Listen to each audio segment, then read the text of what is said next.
So, yeah, did you get that okay? I did not quite. What activities or experiences Yes. fostered your love of nature when you were growing up? Oh, love of nature. I was fortunate. I lived in a rural area. We had a farm, we had woods and things, and I was lucky enough. My parents sent me to a summer camp up in the Adirondack Mountains and I was only 8 years old, and it was a 7-week away from home experience, and so we did a lot of stuff, as you can imagine, 8 and 9-year-old kids do, and I don't remember ever getting in serious trouble, frankly, but there was a lot of discipline around, and so I'm certainly not perfect, but I don't really remember in that portion of my life screwing up very much or anything, and I got in trouble later, little bitty things as kids do, like in Halloween, tipping over outhouses and a few of those little phrases where I had some discipline. But I lived in a very peaceful community and with a big family. I had 4 brothers, wonderful parents, so it was ideal. I really envy my own ability to have grown up in that environment. My second question is what inspired you to find the property helped turn it into a preserve for the Kent Land Trust? On the property? Yes, what inspired you to find the property? Oh, well, first of all, we have a home that's east of there, which is 200 feet higher elevation. We have a lovely home up on the mountain, and I'm looking down upon this land, which is all green and beautiful, and I said, boy, what would happen if that ever got sold? And it was up for sale, and there was they had the zoning to put 16 houses on this property.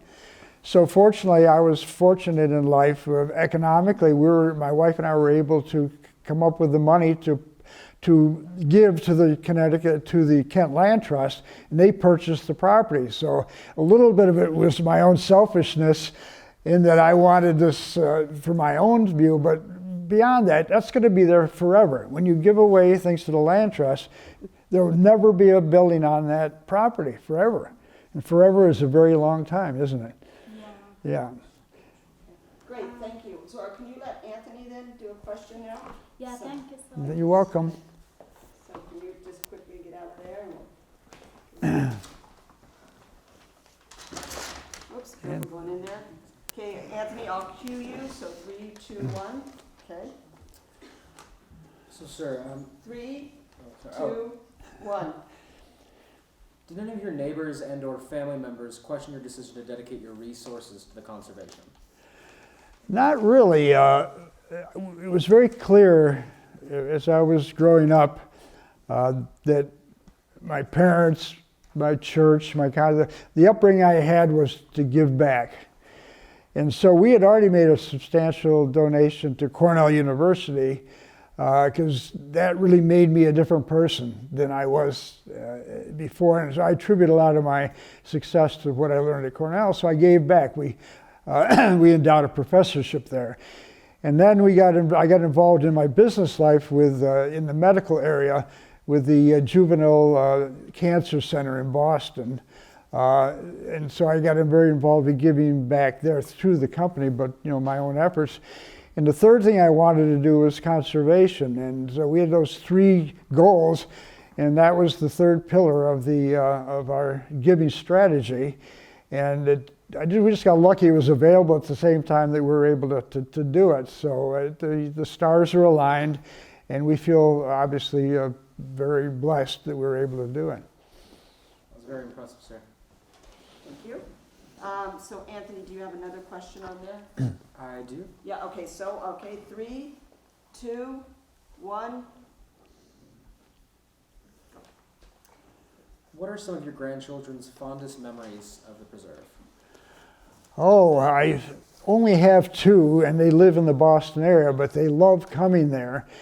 And it's been interesting when they were real little, 7 or 8-ish, they would love to go out and spend a lot of time with me and this and that, and I could of course point out a lot of the stuff that I knew from the plants and the animals and the birds and the lake and everything else.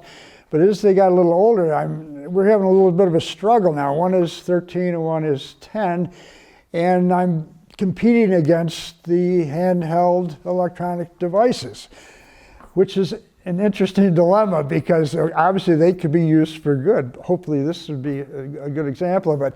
But right now it's a little less, they're a little less eager to go out with Grandpa on their own and do stuff. So I have to use a little bit of subterfuge and bribing or whatever you want to call it. But they do love to visit us, obviously, and it's an ideal place for them. And we have a dog too that is their buddy, and he's really runs the manor. He's in charge, and so we have a very nice. We just got done with Thanksgiving, and they were there, and but I'm pretty sure that they will. The seeds we're planting will become something that they'll do in their. I want the legacy to go on. I was through my daughter first, and then her children. And it'll always be the Tobin Preserve, and I hope they're proud of it and keep their eye on it. And Hold on a second, Anthony. So are you gonna do one more question? Okay, so I'm just doing it so we have time to cut, okay. 3, 2, 1. so speaking of seeds you're planting, what activities or scientific research do you hope to see continuing and or occurring on the property in the future? Well, we're off to a good start. I'm blessed in that, well, it sounds like I'm being politically correct, but Lori's been a blessing. And then we have Mike Benjamin, who's down at the Kent School, is involved with the Land Trust and Land Trust people and a number of people who want this thing to succeed. So we're off to a pretty fast start. There's been they're working on getting it as an accredited Audubon site. Lori's doing that. We're doing bird banding. We've spent a lot of time and effort opening up the meadow back to its regal glory in the agricultural days. And we've had people from the state forestry people there. And so we got a cadre now of people who are interested, and I want it to be a classroom, a living, breathing classroom, because I'm deviating a little bit, but my theory is, because it happened to me, is you got to get people interested in their youth. It's a lot easier to get what I have in my brain, what I think is right about the environment and nature and things, or you get them after they retire. The middle years, working years, is difficult because people have other things that are on their mind. So it's going to be a living laboratory, and I hope the two schools stay associated with it. And then the Land Trust has been a very good ally in this whole process. They've been wonderful. Thank you very much, sir. Yeah. Okay, who is next? Okay, so we're probably have time we have more questions, but after this question, the bell's probably gonna ring at 2:30, so we'll let the bell ring so it doesn't go in between during our interview. So, and Owen's keeping track of that. Okay, so I'll cue you, Avante. 3, 2, 1. Hi, Mr. Tobin. It has been several years since you donated the funds to buy and create the preserve. Are you pleased with your investment in the conservation? Yeah. Every morning I wake up, I walk down, put the coffee on, I go over to our dining room table, and I look out over the preserve. And I can see Marvelwood, I can see the high peaks of the Catskill Mountains. And I get a thrill every day out of it. Just the first thing in the morning, that's the first thing that hits me. And I never get tired of the sight. I go out, every sunset we try to get out on the back porch and take a look at. And so I have never even second guessed myself. Every time I look at it, I know I did the right thing, and I then feel blessed that I was able to do it economically with my work life. Okay, hold on a second. What time do you have Okay, I think we have time for one more quick question, so you have another question Yeah, I about have that? one Okay, more. so I'm gonna go 3, 2, 1. What do you think we can do here in America to inspire those in other countries to preserve other nature around the world? The best way to teach is through example, obviously, and what I can do personally is just a spec. I can provide funds, I can provide encouragement, and that's why I'm so pleased. When I bought it, I had no idea we would be associated. I don't think I knew who Lori was, and that just fell into my lap, and so. Obviously, this schools have a number of foreign students, and they, by using this and other property of the land trust and with thoughtful teaching, they'll carry that home. They'll be the ambassadors, and it'll spread out, and hopefully we'll be able to leave this place, a better place than when we got here. That hasn't been the case in my lifetime so far. It's been a slight degradation, and now we're working our way back. And I'm hopeful that will. It's such a groundswell of interest in this whole subject now. We're on the right side of this issue, and I'm very confident if we provide funds and physical attributes to save, the students will flock to it and take their learnings back to wherever they can do good in their own world. Great, thank you. Thank you. Okay, so we're gonna just chat here for a second, because the bell's gonna ring in 1 second, so do you want to stop that, so just for a second? It's interesting, we're talking, oh, David, on the count of 1, go. 3, 2, 1. Hi, Mr. Tobin. What is your favorite spot on the preserve? Wow. It's tough to say. I guess the preserve, the thing that was the most obvious, two things. The streams, it's got 2 streams. I just love babbling brooks. But it has a stone wall complex that was built in the early 1800s. It's miles of stone walls, and these are not little guys. These are big stone walls. And I just marvel at the tenacity of the people who built them and who basically were the pioneers back in those times. And I say to myself, even today's world, with all of our mechanical equipment and everything else, it would be a huge task to do it. And they did it with nothing except oxen and ropes and pulleys and their own strength. So I do have a real reverence for the past, in the sense that the people who came here first, if we think we had a bad day now and then and get tired, those folks must have really been tremendously persevering and strong purpose. They didn't just throw these things there either. They tried to be somewhat neat and showed a little bit of style. Great. Go ahead, one more. How challenging was it to clear some of the trails on the preserve?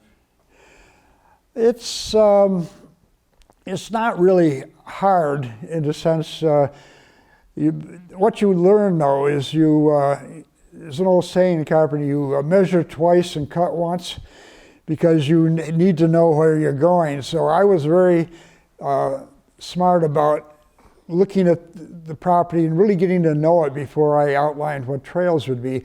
And I wanted to see them in the summertime, I wanted to see them in the winter. And just as a little aside, the best trails are just following in the winter, following the deer trails, where the deers over the centuries have figured out the easiest place to get from point A to point B. So once you do that, the rest of it's plain physical work. Fortunately, I've been involved with chainsawing ever since I was a youth.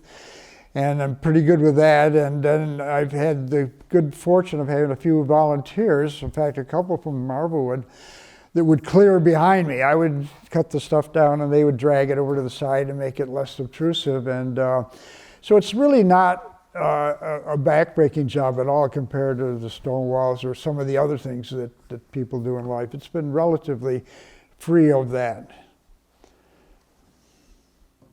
Okay, so Boeing's at 240 or 245, guys, which time?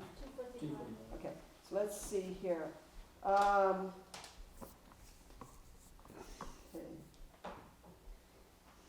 Okay, why don't you ask this question, and then we'll switch off for the last two questions, okay, at number 10. Okay, 3, 2, 1.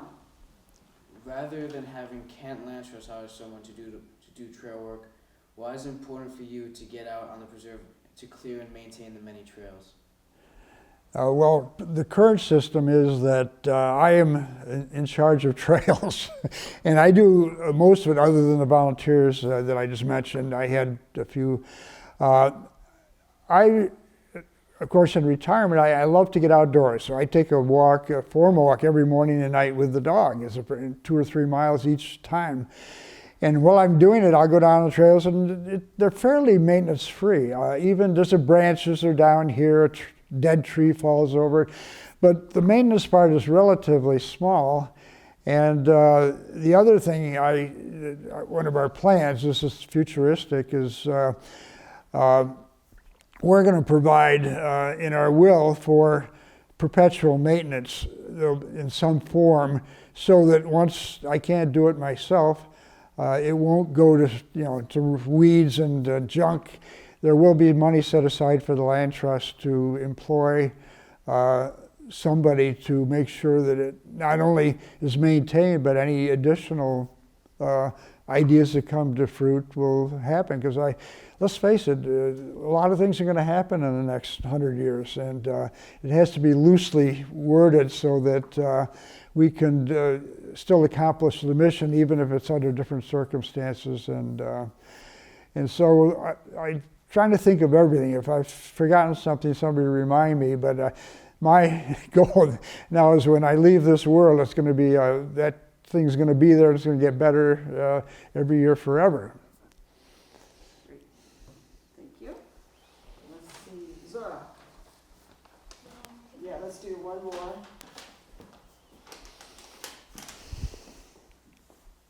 I think this could be the last question, number 12. So just make sure you speak slowly and whatnot, okay? Okay, right here. Get in the chair and go in front. Oh, Don't worry. timing, so this is good. Just let it go. Okay, so the bell only rings once. Okay, 3, 2, 1, go.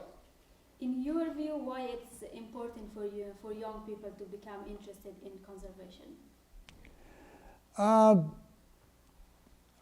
It's, without repeating myself, you lead by example. I mean, it's great to go around, you could give speeches, I could send out brochures, but it's kind of hollow unless you have a personal touch to it and build a team. Of course, in my business world, that's my whole business success was around being able to recognize talented people, bring them together, lead them.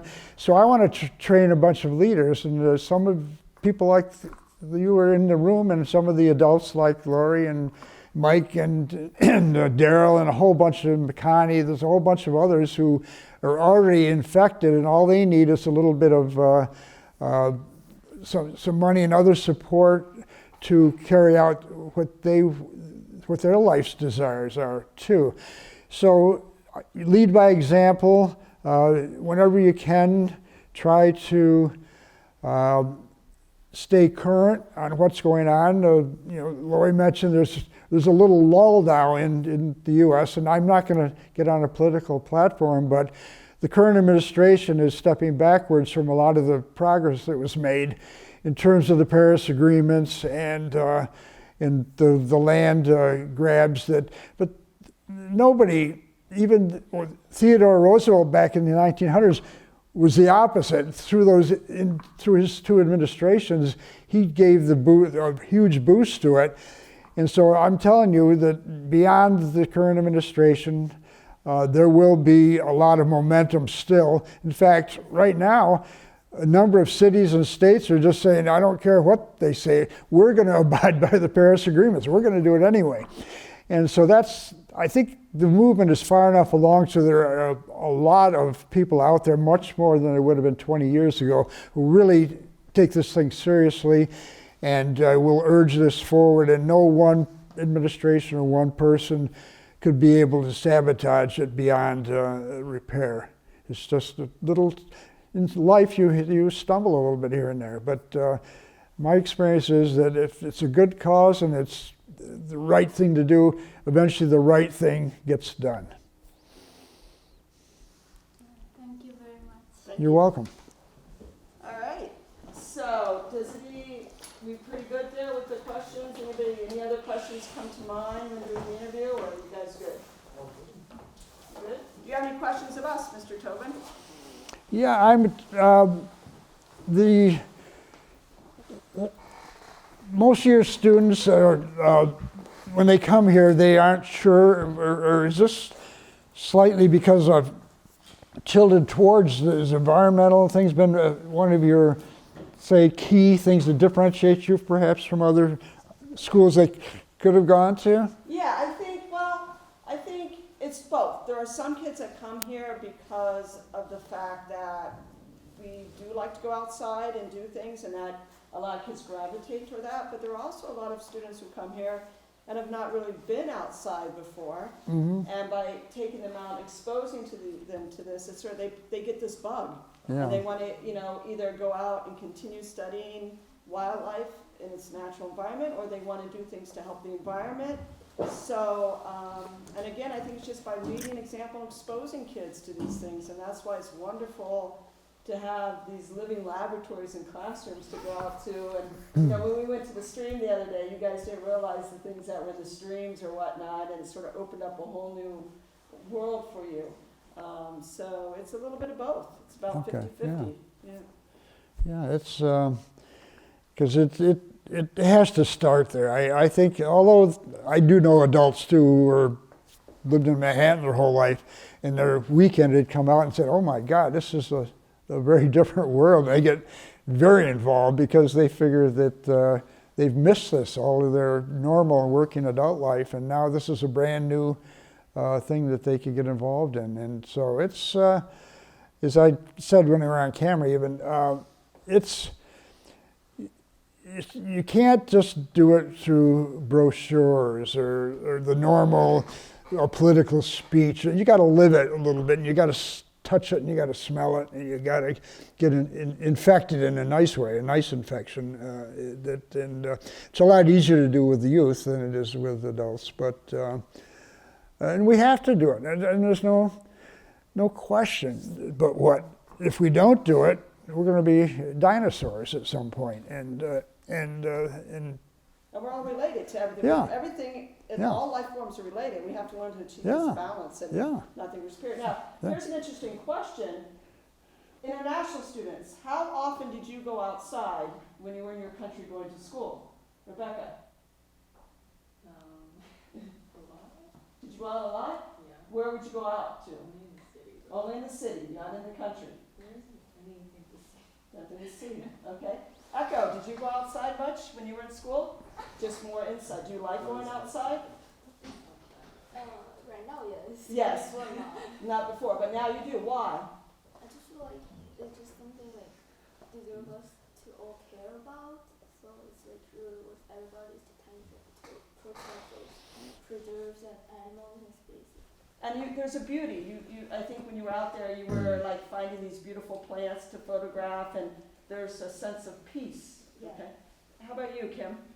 Never went outside? Never. Okay. Yeah. Abel, did you? Not much. Not much. Mhm. Okay. Zora. Yeah, me too. I lived in the city, so I haven't we were not close to the nature that much, and I'm so happy that I experienced in the US going out all the time.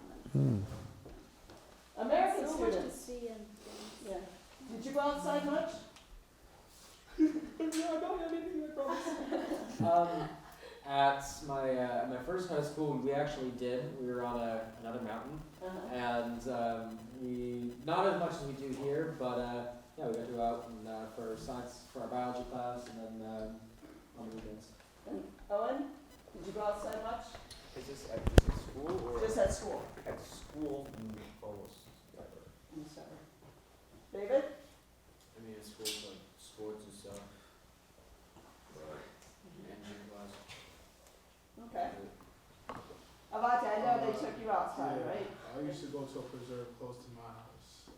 Every Wednesday we had to go during my school year since I was in 5th grade to 8th grade. So. And this is with the Miguel School, right? And there's a great emphasis at that school on educating the whole child and getting them outside. So that's great. So, you're good. So a lot of you, this has been an eye-opening thing for you. So, what do we say to our guests today, guys? Thank you very much, sir. Yeah, thank you very much. Thank you. You're welcome.